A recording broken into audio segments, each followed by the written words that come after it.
Good day everyone.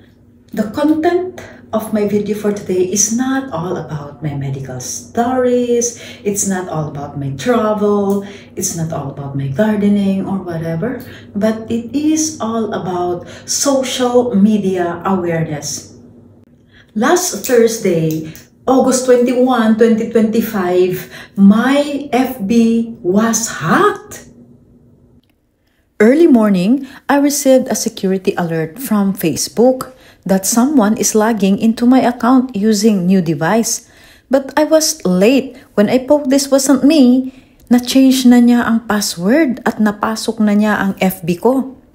Lucky enough that it is a holiday and andun si King na tutulong sa akin. My God, if not, I do not know really what to do. The feeling na hindi ko ma-restore yung Facebook ko, my God, nagpapanik na talaga ako. And by the help of my son, Christian King, and an IT friends, thank you very much for your help. Silang dalawa ang nag-usap and they were able to restore my FB immediately.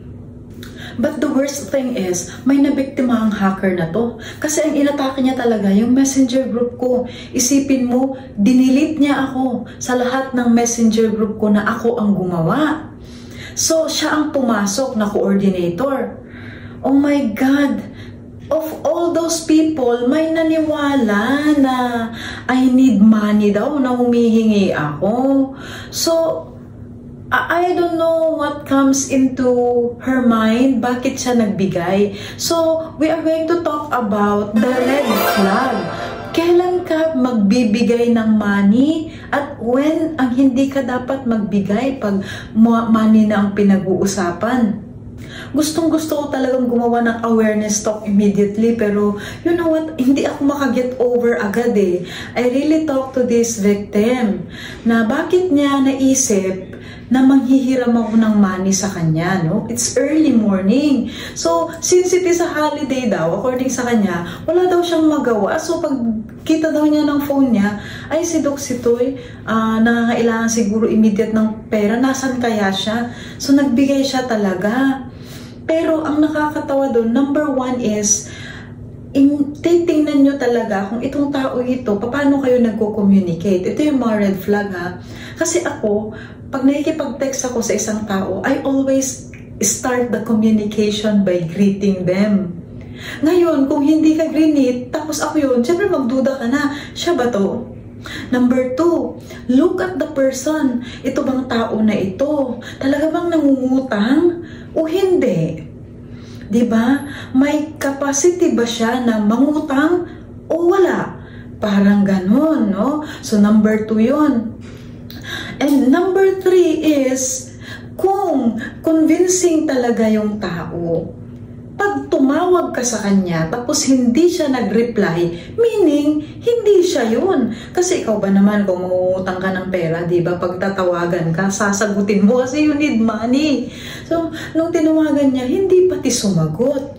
Another, number 4 na red flag, nanghingi ng bank account. The bank account is really very unusual. It is own bank. Paano naman magkakaroon si Lorna Sitoy ng own bank na hindi talaga ako marunong gumamit ng mga QR code or whatever, di ba? So red flag na yun. Si Doc ba marunong ba na ganito? Ganun ba siya kateki na magkakaroon siya ng mga what do we call this? QR code? Siyempre yung mga ganon, red flag na talaga yun. So, nakakalungkot, di ba, no? May nabiktima ang hacker na to. May nabiktima talaga siya. So, based on that experience, I made a conclusion na sometimes kasi unaware tayo kasi close tayo sa taong ito, ganun. So, feeling natin, okay, we can help this person immediately in need. So, siguro, kung nanghihingi na yan ng pera, mag-iisip ka na. Tatawagan mo, i-open mo ang camera kung totoong siya nga yan. Kung totoong siya, di pwede mo siyang pahiramin. Pero ang red flag, pag hindi ka niya sinagot, itigil mo na. Huwag ka nang makipag-communicate sa kanya. Kasi alam mo, it's a hacker. And then, mag-report ka agad. Actually, maraming gumawa niyan. Candy, how are you? Siya ang unang tumawag sa akin. Sabi niya agad, Doc, na-scam ka. Oh, no, nahack ka. Kasi tumawag daw sa kanya, ganun din ang sinasabi niya. Nag-isip daw siya, ha? Early morning? Si Dok Sitoy, mangungutang? Ganon. So, naisip niya agad na hindi ako. And there are a lot, marami talaga siyang natawagan. And I'm so happy na yung mga yun hindi naniwala. Isa lang talaga ang naniwala, no? And sige lang, kaya natin yan. Ayusin natin lahat yan. Kung ang moral lesson dun sa nagbigay ay yung sinabi ko, sa akin meron din akong natutunan from that. So lahat ng nangyayari sa ating buhay, may iniiwan yan na lesson.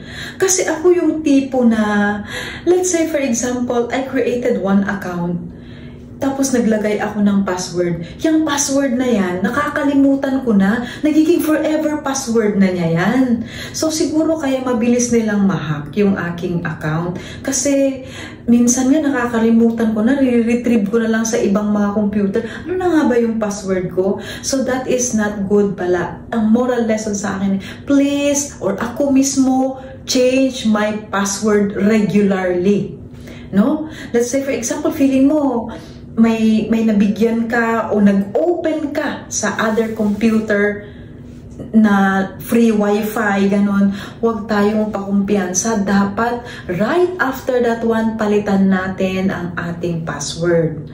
So, secure our password, yun talaga ang moral lesson para sa akin na dapat, pag nagamit ako ng ibang wifi, nakishare ako, papalitan ko talaga ang aking password right after using it. Kasi there is a possibility na ma-compromise ito.